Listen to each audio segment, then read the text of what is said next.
You know, I don't know James Corden personally, right, but he's always going on in interviews about how brilliant he thinks I am, right?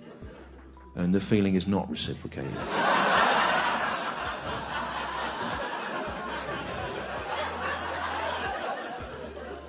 Britain's loss is America's loss also. I used to waitress in Hell's Kitchen in New York City, and James Corden came in with his wife and like some other guy, and he ordered the steak, and I brought out the steak, and he was like, is this medium rare? I said, yes, it's medium rare. And then he cut into the steak, and he was like, this is medium well. And I was like, oh my gosh, I'm so sorry. Like, I'll go talk to the chef. We'll like fix this. And then he was like, no. And he pulled out the steak knife and he pointed it at me. And he was like, you're going to pay for this. What you have to do is you have to keep on being complimentary no matter how much someone is screaming at you. Okay? It's a lot like working for James Corden.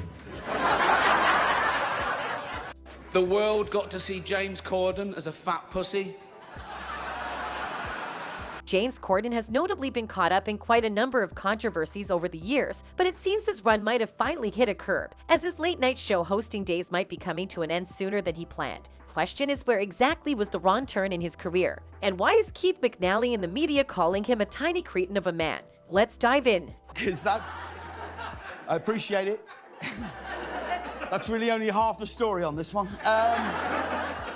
The other half is, the sadder news is I've decided to sign for one more year on the show, and that this will be my last year hosting the Late Late Show. Don't you dare. Corden has surprised many by announcing his departure from the Late Late Show in April of next year. According to reports, the British host will be leaving Los Angeles and returning to the UK with his family. Corden himself confirmed the news, stating, it's a really hard decision to leave because I'm so immensely proud of the show. The father of 3 has announced that he will be leaving the Late Late Show in April next year to spend more time with his family. However, some fans speculate that the real reason behind his departure might be related to recent scandals he has been involved in. Corden has faced controversy in the past over allegations of stealing jokes from other comedians, including Ricky Gervais.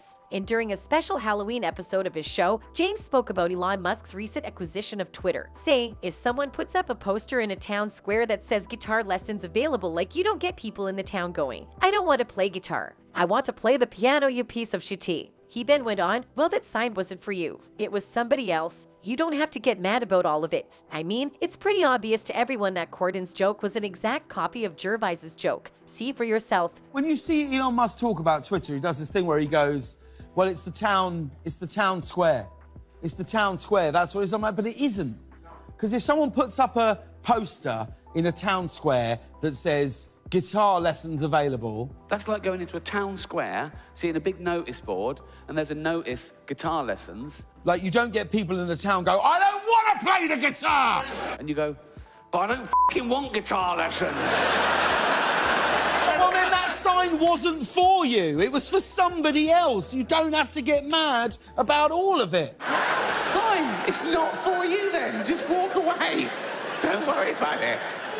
However, Corden later came out to apologize for his actions. He stated that his plagiarism was unintentional. He tweeted, inadvertently told a brilliant Ricky Gervais joke on the show last night, obviously not knowing it came from him. It's brilliant because it's a Ricky Gervais joke. You can watch all Ricky's excellent specials on Netflix. After receiving backlash for accusing James Corden of stealing his jokes, Ricky Gervais appeared to soften his stance by deleting a clip of Corden's 2018 guitar lessons. Gervais even defended the host when someone questioned whether he had permission to use the joke, saying he believed one of the writers on the show came up with it. Gervais also stated that he didn't think Corden would have intentionally copied an entire routine that was already well known. He wrote on Twitter, no, I reckon one of the writers came up with it for him. I doubt he would knowingly just copy such a famous stand-up routine word for word like that. Even Hannah Jane Parkinson, a Guardian writer, tweeted, I'm assuming someone in Corden's writer's room effed him over. As it would appear, there are several other people out there who agree with that point of view. One fan tweeted, what's truly hilarious about this is that it's highly unlikely James Corden wrote this himself, as he has a team of about 8 minutes 9 comedy writers for his show.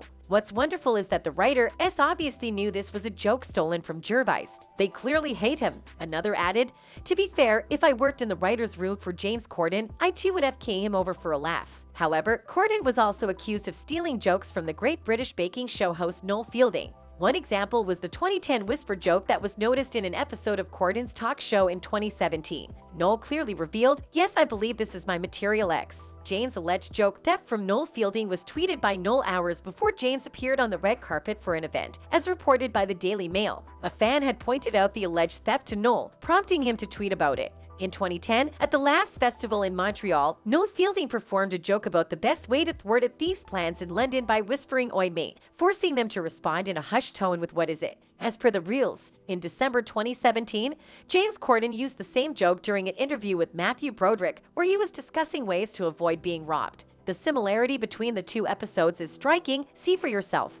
Basically, and he got his knife out, and because he wanted my wallet and I didn't have any money, so he was going to stab me, and he got his knife out like that, and it came down like that, and I really panicked. I thought, this is it, I'm too young to die, what's happening? And as it came down like that, right at the last minute, I went, "Oi mate," and he went, "What is it?" Thanks a lot. I find the best way to get out of being mugged, if someone tries to mug you, is just immediate. So if someone comes up and goes, "Give me your wallet, man, give me your phone," just go, "You're never going to believe what's happened." If you just go Stuff like that. "You'll never guess what." Honestly, if someone goes, "Give hand over your thing," go, "You're not going to guess what." They go like this, they go, "What?" And it gives you time, you just run, you bomb. Despite the controversy surrounding him, James Corden remains unafraid to make public appearances. He recently attended the premiere for his new Prime Video series Mammals, along with his wife Julia Carey. Corden sported a maroon jacket and slacks paired with a baby blue button-up, along with a navy blue tie and leather dress shoes. At the event, he was seen socializing with British TV executives James Farrell and Albert Chew, actress Melia Crayley, and film producer Sue Kroll. Notably, Corden plays the lead role in the new series. Despite the speculation about his departure, it appears that Corden has made the decision to leave the show next summer. Some are suggesting that he was let down by his writing team. In his words, royally stitched up by his writing team. However, there have also been reports of Corden's behavior off camera. During a recent visit to Balthazar, a popular celebrity restaurant in New York City, Corden was allegedly called out by owner Keith McNally for his poor treatment of staff. According to reports, Corden's behavior towards his staff was unacceptable on 2 different occasions. During one incident,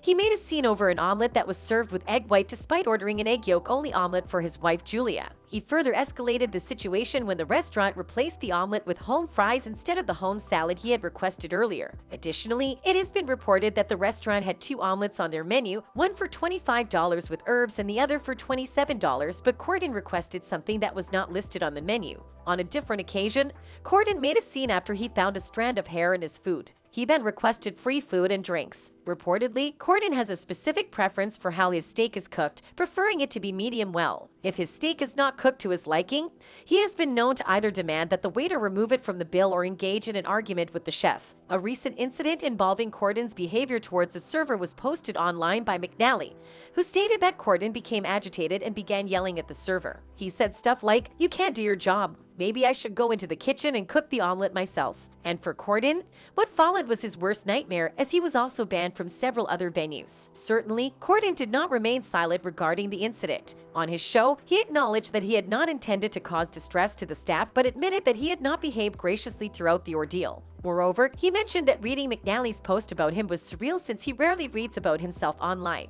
Corden apologized for his actions, and as a result, McNally lifted the ban, allowing Corden to revisit the restaurant. However, the feud was reignited when McNally accused Corden of being insincere and willing to say anything to protect himself. He responded to some of the text messages Corden sent a reporter. He wrote, "I don't want to over-egg the pudding, but in Friday's London Times, Corden flip-flopped and told a massive lie again. I never screamed at anyone, I didn't shout, didn't call anyone a name or swear or use derogatory language. How is it remotely a feint? When that person who posted the story wasn't even there. On second viewing, I found his TV confessional contrived and phony. The actor will say anything to save his bacon." McNally further added that he had totally given up on James Corden. At the moment, it is unclear whether or not that implies the ban is lifted. Regarding Corden's response to the incident, he commented, "I have never talked about eggs this much." However, in an interview with the New York Times, he did not do himself any favors by suggesting that the drama was beneath him. He stated, "I feel so zen about the whole thing. It is understandable why McNally would have subsequently banned him again."